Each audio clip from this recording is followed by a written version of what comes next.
இன்று loan agency பிஸ்னஸில் நான் படித்த படிப்பினைகள் தவறுகளை உங்களோட ஷேர் செய்து கொள்கிறேன். இந்த தவறுகளை நீங்கள் தவிர்க்கும் பட்சத்தில் நிறைய வருமானம் சம்பாதிக்கலாம். இந்த சேனலுக்கு நீங்கள் புதுசு என்ற பட்சத்தில் இந்த சேனலை சப்ஸ்கிரைப் பண்ணுங்கள். இந்த வீடியோவை கடைசி வரை ஸ்கிப் பண்ணாமல் பாருங்கள். உங்களுக்கான மேக்ஸிமம் வேல்யூ கிடைக்கும். அதற்காக நான் கேரண்டி. மிஸ்டேக் நம்பர் 1 என்ன அப்படின்னு சொன்னேன்னா, ஓவர் ப்ராமிசிங் அண்டர் டெலிவரி.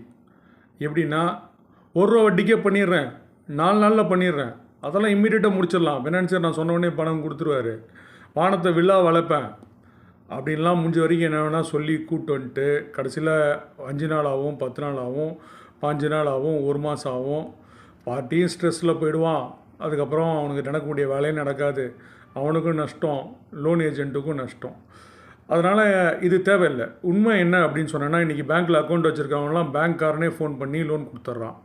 பேங்க்கில் கிடைக்காதவனுக்கு என்பிஎஃப்சிக்காரன் லோன் கொடுத்துட்றான். என்பிஎஃப்சிக்காரனுக்கும் கிடைக்காது, நஞ்சி தெஞ்சி போன ஃபைல் தான் மார்க்கெட்டில் சுற்றிக்கிட்டு இருக்குது. அப்போ அதனால் அந்த லோன் பார்ட்டிக்கே தெரியும், அவர் எப்பயுமே உண்மையை சொல்கிறதில்ல. அவருக்கு சாதகமான உண்மையை மட்டும்தான் சொல்லுவாங்க, அவங்களுக்கு பாதகமான உண்மையை சொல்கிறதில்ல. அதை கண்டுபிடிக்கிறதுக்கு நமக்கு நிறைய நேரம் ஆகுது. அதனால் ஒரு ஃபைல் வந்தோடனே வாட் இஸ் த ஃபேட்டல் ஃப்ளா, இந்த ஃபைலில் இந்த பார்ட்டி உண்மையை சொல்கிறாங்களா இல்லை ஏதாவது ஒரு விஷயத்தை மறைகிறாங்களா அப்படின்னு கண்டுபிடிக்கணும். இந்த டயக்னோசிஸ் தான் ரொம்ப முக்கியம். அதை நீங்கள் கண்டுபிடிச்சிட்டிங்க அப்படின்னா அந்த டயக்னோசிஸை சொல்லி இதுக்கான தீர்வு இப்படி தான் இருக்கும் அப்படின்னு சொல்லி பார்ட்டியை நம்ம எஜுகேட் பண்ணி ஒத்துக்க வச்சுட்டிங்க அப்படின்னு சொன்னீங்கன்னா, அதுக்கப்புறம் அந்த ஃபைலை நீங்கள் கரெக்டான முறையில் போய் செய்ய முடியும். அதுக்கப்புறம் நீங்கள் ஓவர் ப்ராமிஸ் பண்ணலாம், ஓவர் டெலிவரி பண்ணலாம். ஸோ அதனால் மிஸ்டேக் அப்படின்றது பார்த்திங்கன்னா, ஓவர் ப்ராமிசிங் அண்டர் டெலிவரி. இந்த மெத்தடை ஃபாலோ பண்ணுறதன் மூலமாக நீங்கள் ஓவர் ப்ராமிஸ் பண்ணி ஓவர் டெலிவரியே பண்ணலாம். மிஸ்டேக் நம்பர் 2, தாழ்வாக எண்ணக்கூடிய மனப்போக்கு நிறைய பேர்கிட்ட இருக்குது. புரோக்கர் தொழில் தானே அப்படின்னு. ஹர்ஷத் மேத்தா கூட புரோக்கர் தான். அன்றைக்கி ஹர்ஷத் மேத்தா ஃபாலோ பண்ண பிரின்சிபல்ஸில் பாதி இன்றைக்கி அஃபிஷியலாகவே புக்கு போட்டு விற்க ஆரம்பிச்சிட்டான். அதனால் அவர் காலத்தை மீறி பண்ணார். அதனால் புரோக்கரேஜ் அப்படின்றது ஒரு தொழில். அதில் எந்த தாழ்வு மனப்பான்மையும் நமக்கு தேவையில்லை. இந்த லோன் புரோக்கரேஜ் அப்படின்றது ஒரு சர்வீஸ் இண்டஸ்ட்ரிக்குள்ளே வருது. நம்ம தமிழ்நாட்டில் ஜிடிபியில் 53% ஆஃப் த வருவாய் சர்வீஸ் இண்டஸ்ட்ரியிலேருந்து தான் வருது. ஸோ அப்போ நம்ம செய்யக்கூடியது ஒரு சர்வீஸ் பேஸ்டு பிஸ்னஸ்ஸு. ஒரு உதாரணத்துக்கு நான் உங்களுக்கு சொல்கிறேன். எஸ்எம்இன்னு எடுத்துக்கோங்க, ஸ்மால் அண்ட் மீடியம் என்டர்பிரைசஸ், சிறு மற்றும் குறு தொழில்கள். இதில் 3லேருந்து 100 பேர் வரைக்கும் வேலை செய்கிறாங்க. இந்த மாதிரியான லட்சக்கணக்கான இண்டஸ்ட்ரீஸ் நம்ம தமிழ்நாட்டில் இருக்குது. இவை எல்லாமே வங்கி வரையறுக்கப்பட்ட கட்டமைப்புக்குள்ளே உள்ள வங்கிக்கான கடன், என்பிஎஃப்சிக்கான கடன் ஒரு குறிப்பிட்ட வரை தான் கொடுப்பாங்க. அதுக்கு மேலே இந்த நிறுவனங்கள் ஓடுறது தனியார் கொடுக்கக்கூடிய கடன். இதெல்லாம் வாங்கி கொடுக்கறது யார்? லோன் ஏஜென்ட்ஸ் தான். இந்த நிறுவனங்கள் நடக்குது இல்லையா, இந்த நிறுவனங்கள் தான் நம்ம நாட்டோட இதய துடிப்பு. ஸோ இந்த நிறுவனங்களை நம்பி தான் நம்ம நாட்டோட வளர்ச்சியும் வேலைவாய்ப்பும் தருகிறது. இந்த நிறுவனத்தோட ஓனர்ஸ்க்கு எப்பயுமே பணம் தேவை. ஸோ அவங்களால பணம் இல்லாமல் இருக்க முடியாது. ஸோ அவங்க நாடுறது லோன் ஏஜென்ட்ஸ் தான். ஸோ அப்போ இந்த நிறுவனங்களுக்கு சரியான நேரத்தில் பணம் போகல அப்படின்னா என்ன ஆகும்னு கேட்டிங்கன்னா, மூலப்பொருள் வாங்க முடியாது, சம்பளம் கொடுக்க முடியாது, கரண்ட்டு பில் கட்ட முடியாது, டெலிஃபோன் பில் கட்ட முடியாது, ஜிஎஸ்டி ஃபைல் பண்ண முடியாது, புதிய மிஷினரி வாங்க முடியாது, புதிய ஊழியர்களை வேலைக்கு அமர்த்த முடியாது, ஊழியர்களை ட்ரெயின் பண்ண முடியாது, உற்பத்தியை பெருக்க முடியாது, போட்டியாளர்களை சமாளிக்க முடியாது, லாபத்தை பெருக்க முடியாது. ஸோ இவ்வளோ விஷயங்களுக்கான கேஷ் ஃப்ளோவை தீர்க்கிறது நம்மள மாதிரியான லோன் ஏஜென்ட்ஸ் தான்.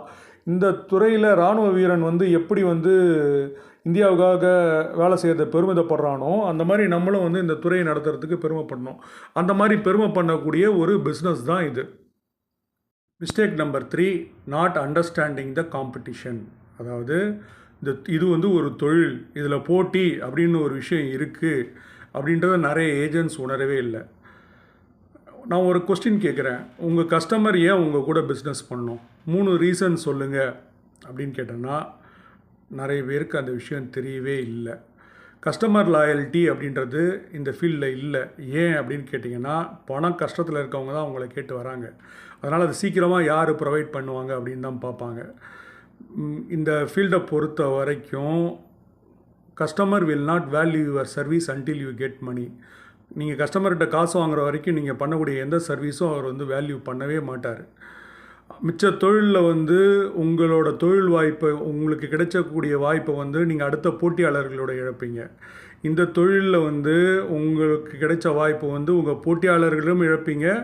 மோரோவர் பார்ட்டியே சொல்லுவான், என் மச்சான் காசு கொடுத்துட்டான், என் மாமான் காசு கொடுத்துட்டான், அதனால் எனக்கு இனிமேல் பணம் வேணாம் அப்படின்னு சொல்லிட்டு. நீங்கள் 4 நாள் நாயாக அலைஞ்சதுக்கு எந்த வேல்யூமே இருக்காது. அதனால் நிறைய பேர் என்ன ஏஜென்சி என்ன நினச்சிட்டு இருக்காங்கன்னா, கஸ்டமர் என்கிட்ட பேசிட்டார், அடுத்த வாரம் பார்த்துக்கலாம், 2 வாரம் பார்த்துக்கலாம் அப்படின்னு சொல்லிட்டு. அந்தளவுக்குலாம் அந்த ஃபைல் வந்து வெயிட் பண்ணிகிட்டு இருக்கணுன்ற அவசியம் இல்லை. நீங்கள் மட்டும்தான் இந்த ப்ரோக்கரேஜ் பிஸ்னஸ் பண்ணுறீங்களா இல்லை? நிறைய பேர் பண்ணுறாங்க. அதனால் வேகமாக நீங்கள் செயல்படணும், இல்லைன்னா உங்களுக்கு வர வேண்டிய வருமான வாய்ப்பை நீங்கள் இழப்பீர்கள். ஸோ மிஸ்டேக் நம்பர் 3 அப்படின்றது அன்அவேர் அபவுட் த காம்படிஷன். அதுக்கான ரிசல்ட் அப்படின்றது காம்படிஷன் இருக்குது, வேகமாக நீங்கள் இயங்க வேண்டும் அப்படின்றதான் முடிவு. மிஸ்டேக் நம்பர் 4 அப்படின்னு பார்த்தீங்கன்னா, நாட் ஹேவிங் எனி ஸ்பெஷலைசேஷன். எந்த தனித்துவமும் இல்லாத, ஒரு எக்ஸ்பர்ட் இல்லாத நிலையில் நீங்கள் இருப்பது அப்படின்றது தான். நீங்கள் வந்து ஏதாவது ஒரு மார்க்கெட் நீச்சை செலக்ட் பண்ணிக்கணும். ஃபார் எக்ஸாம்பிள், ஒரு ப்ராப்பர்ட்டி மார்க்கெட்டோ, இல்லை ஒரு வில்லங்க சொத்தோ, இல்லை ஒரு என்பிஏ ப்ராப்பர்ட்டி, என்பிஏ இல்லை பேங்க்கில் லிஸ்ட் ஆகக்கூடிய ஏலத்தில் போகக்கூடிய ப்ராப்பர்ட்டியோ, இல்லை ஒரு வீட்டு லோனோ. நம்ம சிம்பிளாக புரிகிற மாதிரி சொல்லணும்னா நான் உங்களுக்கு வீட்டு லோனே சொல்கிறேன். இப்போ வீட்டு லோன் இருக்குது, வீட்டு லோன் வாங்குறவங்க வராங்க. ஸோ அப்போ வீட்டு லோன் வாங்க வரவங்க அப்படின்னு பார்த்தீங்கன்னா, ஃபஸ்ட்டு டைம் ஹோம் பையர்ஸ், முதல் முறை வீடு வாங்க வருபவர்கள். இதில் வந்து 2 கேட்டகரி, இன்கம் ப்ரூஃப் இருக்கிறவங்க, இன்கம் ப்ரூஃப் இல்லாதவங்க. அப்போ இன்கம் ப்ரூஃப் இல்லாதவங்க 30 லட்ச ரூபா வரைக்கும் எந்த இடத்துல போய் லோன் பண்ண போகிறீங்க? இன்கம் ப்ரூஃப் இருக்கிறவங்களுக்கு எங்கே லோன் பண்ண போகிறீங்க? மானியம் இருக்கவங்களுக்கு எங்கே வாங்கி கொடுக்க போகிறீங்க? இந்த மாதிரி உங்களுக்கு 3 ஆப்ஷன் இல்லை. நீங்கள் நேஷ்னலைஸ் பேங்க் ஒரு 10 பேங்க் கூட டைப்ஸ் வச்சுருக்கணும், ப்ரைவேட் பேங்க்ஸ் ஒரு 20 பேங்க் கூட டைப்ஸ் வச்சுருக்கணும். இந்த சேவை தேடி கஸ்டமர் வராங்க அப்படின்னு சொன்னால் உங்களை தாண்டி எங்கேயும் போகக்கூடாது. உங்களுக்கே அதற்குரிய அனைத்து விவரங்களும் தெரிஞ்சிருக்கணும். நீங்கள் அதை ஃபிங்கர் டிப்பில் வச்சுருக்கணும். ஸோ இதை வச்சுருந்தால் தான் நீங்கள் ஜெயிக்க முடியும். இது இல்லாமல் நீங்கள் வள கொலன்னு 4 இடத்துக்கு பேசிகிட்டு இருந்தீங்கன்னா உங்களுக்கு வேலை நடக்காது. இதுதான் மிஸ்டேக் நம்பர் 4. அதனால் இந்த மிஸ்டேக் நம்பர் 4 நீங்கள் வெல்லணுன்னா ஏதாவது ஒரு விஷயத்தில் நீங்கள் தனித்துவம் பெறுவதற்கு ட்ரை பண்ணுங்கள். ஈஸியாக தனித்துவம் பெறுற ஏரியா அப்படின்றது பார்த்திங்கன்னா ஹோம் லோன் மார்க்கெட்டு. இந்த மார்க்கெட் வந்து எங்கே கடைக்கால் போட்டாலும் உங்கள் ஏரியாவில் நீங்கள் ஒரு டீ சூட் எடுத்துகிட்டு போனீங்கன்னா, கடைக்கால் போகிறப்பே போய் நீங்கள் ஒரு பேம்ப்ளெட் கொடுத்து நான் உங்களுக்கு லோன் வாங்கி கொடுக்குறேன் அப்படின்னு உங்களால் ஒரு ஆர்டர் எடுக்க முடியும். அதனால் இதுவரை நீங்கள் இதை செய்யலைன்னா இப்போ இதை வந்து நீங்கள் செய்யுங்க. இதுதான் mistake number 4. Now mistake number 5. Number 5 அப்படின்றது பார்த்தீங்கன்னா, lack of networking skill and communication skill. Networking skill அப்படின்னா என்னன்னு கேட்டிங்கன்னா, பின்னி பிணைந்திருத்தல், ஒத்திசைவோடு பின்னி பிணைந்திருத்தல் அப்படின்னு அர்த்தம் தமிழில். இங்கிலீஷில் வந்து network is equal to net worth அப்படின்னு சொல்லுவாங்க. நீங்கள் எவ்வளோ பெரிய நெட்வொர்க்கு குழு வச்சுருக்கீங்களோ அவ்வளோக்கு அதிகமாக உங்களோட நெட்வொர்க் இருக்கும். உங்களுக்கு என்ன தெரிந்திருக்கிறது என்பது முக்கியமில்லை, உங்களுக்கு யாரை தெரிந்திருக்கிறது என்பது தான் முக்கியம். இந்த இண்டஸ்ட்ரியை பொறுத்த வரைக்கும் தனிமரம் தோப்பாகாது. அதனால் வந்து நீங்கள் ஒத்திசைவோடு நெட்வொர்க்கோடு இருக்க வேண்டும். அப்புறம் வந்து இந்த industry real estate brokers, financial advisers, அதுக்கப்புறம் வந்து பில்டர்ஸ், அவங்க போடுற கன்ஸ்ட்ரக்ஷன் பிஎன்ஐன்னு ஒன்று இருக்குது, பிஸ்னஸ் நெட்வொர்க் இன்டென்சிவ்னு பேர். அந்த பிஎன்ஐயில் இருக்கக்கூடிய மீட்டிங்ஸ் நீங்கள் போகலாம். சிஎன்ஐன்னு ஒன்று இருக்குது, கன்ஸ்ட்ரக்ஷன் நெட்வொர்க் ஆஃப் இந்தியா. அதுவும் வாரம் ஒரு வாட்டி மீட்டிங் நடத்துவாங்க, அங்கே போகலாம். லயன்ஸ் கிளப், ரோட்டரி கிளப்பு, அதுக்கு போகலாம். இண்டஸ்ட்ரி நடத்தக்கூடிய கான்ஃபரன்சஸ் அங்கே போகலாம். எக்ஸிபிஷனுக்கு போகலாம், அங்கே போய் உங்கள் கார்டு கொடுத்து அவங்க கார்டு எக்ஸ்சேஞ்ச் பண்ணலாம். இந்த மாதிரியான மெத்தட்ஸில் நீங்கள் நெட்வொர்க்கிங்கை இம்ப்ரூவ் பண்ணிக்க வேண்டும். Plus communication. உங்கள்கிட்ட ஒரு ஃபைல் வந்திருக்குது அப்படின்னு சொன்னால், அந்த ஃபைல் வந்து உங்களால் பண்ண முடியலன்னா அதை யார் பண்ணுவாங்க? உடனே ஸ்பீடாக கம்யூனிகேட் பண்ணணும். வேறு எந்த திறமையும் இல்லாமல், படிக்க கூட இல்லாமல் இந்த 2 விஷயத்தை கரெக்டாக பண்ணுறது என்னது? Networking and communication. இதை பண்ணுற ஏஜென்ட்ஸ் வந்து சரமறையாக கரெக்டாக சம்பாரிச்சிட்ருக்காங்க. இதை பண்ணாத ஆள் எல்லா திறமையும் இருந்து நிறைய விஷயத்தில் தோத்துட்ருக்காங்க. ஸோ அதனால் வந்து இந்த lack of networking and communication ஸ்கில்லை வந்து நீங்கள் இம்ப்ரூவ் பண்ணிக்கிட்டீங்கன்னா இன்னும் நீங்கள் நல்ல வகையில் பண்ணலாம். Not knowing the numbers. Mistake number 6, not knowing the numbers. இப்போ மெக்டொனால்ட் கம்பெனி நீங்கள் பார்க்குறீங்க, உலகம் ஃபுல்லாக இருக்குது மெக்டொனால்ட் கம்பெனி. கேஎஃப்சி கம்பெனி பார்க்குறீங்க, உலகம் ஃபுல்லாக கேஎஃப்சி கம்பெனி இருக்குது.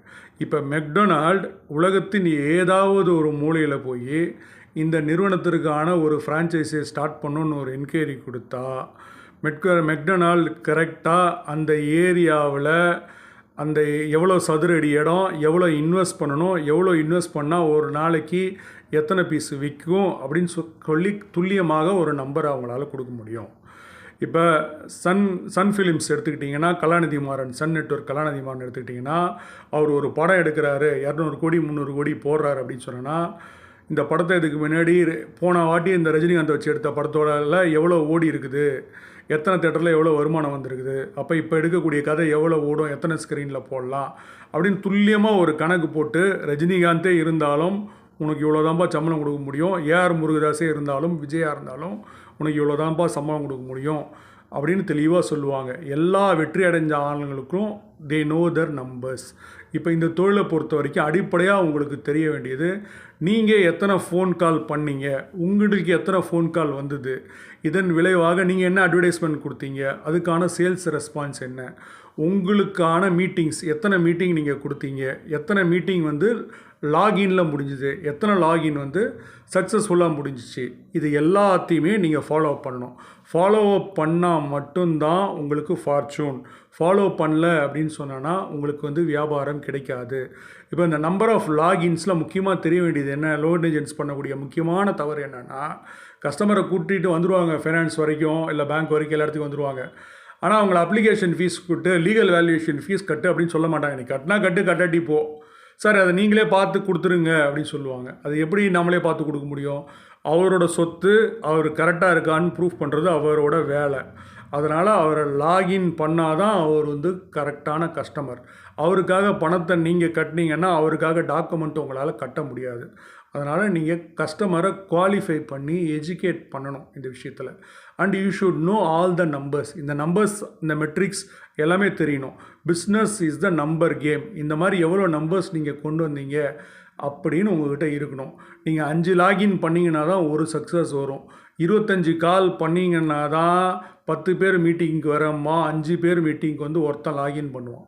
இந்த மாதிரி நம்பர்ஸ் இருக்குது. இந்த நம்பர்ஸில் நீங்கள் அத்துப்படியாக இருக்கணும். உங்களோட நம்பர்ஸ் என்ன, உங்களோட மெட்ரிக்ஸ் என்ன அப்படின்றத நீங்கள் பர்ஃபெக்டாக ரெக்கார்ட் பண்ணிங்கன்னா தான் ட்ரெயின் பண்ணி அதை இம்ப்ரூவ் பண்ணிக்க முடியும்.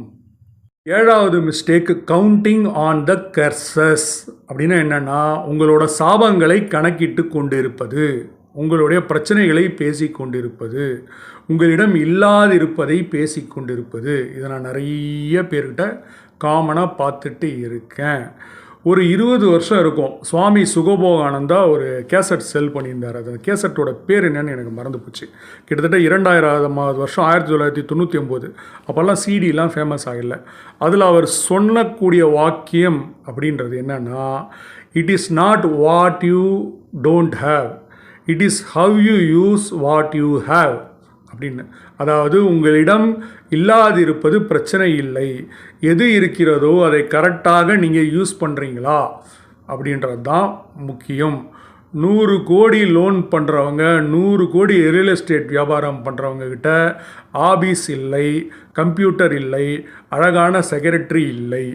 ஆனால் அது இல்லாமலே அவன் 100 கோடி வியாபாரம் பண்ணுறான்.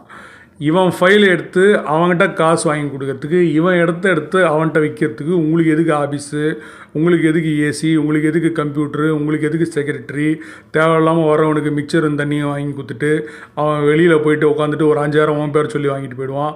அப்புறம் ஆஃபீஸில் வந்து ஒரு 5 பார்ட்டி இருப்பான். இந்த தொழிலுக்கு அது தேவை என்ற அவசியம் இல்லை. நம்மளுக்கு தேவை வெளிச்சம். அதனால் இருளை பற்றி நமக்கு கவலை இல்லை. நமக்கு தேவை ஒரு கரெக்டான லீடை கண்டுபிடிக்கக்கூடிய திறமை. அந்த லீடு இருந்துச்சுன்னா அதை கரெக்டாக அந்த லீடை மணியாக கன்வெர்ட் பண்ணக்கூடிய திறமை இருக்கக்கூடிய ஆளுங்கள்கிட்ட கொண்டு போய் கொடுக்கணும். அவ்வளோதான் இந்த வியாபாரம். அதனால் எது இல்லை என்பதை பற்றி நம் கவலைப்பட தேவையில்லை. Lack of resources is not a problem, being not resourceful is a problem. அதனால் உங்கள்கிட்ட என்ன இல்லை என்பது ஒரு பிரச்சனை இல்லை. உங்கள்கிட்ட எது இருக்குதோ அதை கரெக்டாக பயன்படுத்தி கொள்ளுங்கள். இதுதான் மிஸ்டேக் நம்பர் 7. எந்த தொழிலில் இருந்தாலும் கண்டினியூஸ் எஜுகேஷன் இம்ப்ரூவ்மெண்ட்டை லீட் செய்யும். நீங்கள் கண்டினியூஸாக இந்த துறையை பற்றி படிக்காமல், இந்த துறை வல்லுநர்களோடு சேராமல் உங்களால் ஜெயிக்க முடியாது. அதனால் don't count on your curses, count on your blessings. உங்கள்கிட்ட என்ன இருக்கோ இருக்கிறதை வைத்து நம்மளால் ஜெயிக்கிறதுக்கு முடியும். இது எப்படி சார் அப்படின்னு நீங்கள் கேட்டிங்கன்னா இந்த சேனலை சப்ஸ்கிரைப் பண்ணுங்கள். நிறைய வீடியோஸ் இருக்குது. அதுக்குன்ற டாப்பிக்கில் 50-60 டாபிக் நீங்கள் உங்களுக்கு எது தேவையோ அதை தேடி நீங்கள் படிச்சுக்கோங்க. ஸோ இப்போ இது வரைக்கும் நான் 7 mistakes of the loan agents பற்றி பேசியிருந்தேன். என் வாழ்க்கையில் நான் கண்ட அனுபவங்களை வைத்து நான் செய்த தவறுகளை நீங்கள் யாரும் செய்யக்கூடாது, அந்த தவறுகள் உங்கள் வருமானத்தில் பாதிக்கக்கூடாது அப்படின்ற நல்லெண்ண நோக்கோடு இதுவரை இந்த டாப்பிக்கில் யாருமே பதிவு செய்யாத இந்த விஷயத்தை நான் பதிவு செஞ்சுருக்கேன். உங்களுக்கு என்ன புரிஞ்சுது புரியலை அப்படின்னு எனக்கு தெரியல. அதனால் கமெண்ட் பண்ணுங்கள், ஷேர் பண்ணுங்கள். நீங்கள் கமெண்ட் பண்ணிங்கன்னா தான் நீங்கள் எப்படி ஃபீல் பண்ணுறீங்கன்னு தெரியும். உங்களோட கேள்விகள் அனைத்துக்கும் பதில் சொல்ல நான் தயாராகவே இருக்கிறேன். நான் தனியார் ஃபினான்ஸ் 10 லட்சம் ரூபாயிலிருந்து 100 கோடி ரூபாய் வாங்கக்கூடிய தொழிலிலும், பேங்க்கில் அடமானத்தை அதை ஏலம் போகக்கூடிய சொத்துக்களை எடுக்கக்கூடிய தொழிலையும் நிபுணத்துவம் பெற்றிருக்கிறேன். உங்களுக்கு அந்த மாதிரி ஏதாவது ஒரு ஃபைல்ஸ் இருந்துச்சுன்னா நீங்கள் 730-544-995 என்ற மொபைல் நம்பரில் வாட்ஸ்அப் காலில் மெசேஜ் செய்யவும் உங்களை நான் கால் செய்கிறேன். ஆர்டினரி நம்பரில் காலை நான் எடுப்பதில்லை. ஏன்னா கிரெடிட் கார்டு வாங்குறவன் டெபிட் கார்டு வாங்குறவன் தொல்லை எனக்கு தாங்க முடியல. எல்லாமே ஸ்பேம் கால்ஸ் தான். ஓகேங்களா? தேங்க்யூ. மற்றொரு வீடியோவில் சந்திப்போம். நன்றி, வணக்கம். உங்களுடைய வாழ்க்கை பயணத்தில், உங்களோட தொழில் பயணத்தில் உங்களுடன் இணைந்து பயணிக்க நானும் விரும்புகிறேன். உங்கள் வாழ்க்கையில் ஒரு ஏணியாக இருக்க விரும்புகிறேன். நன்றி, வணக்கம்.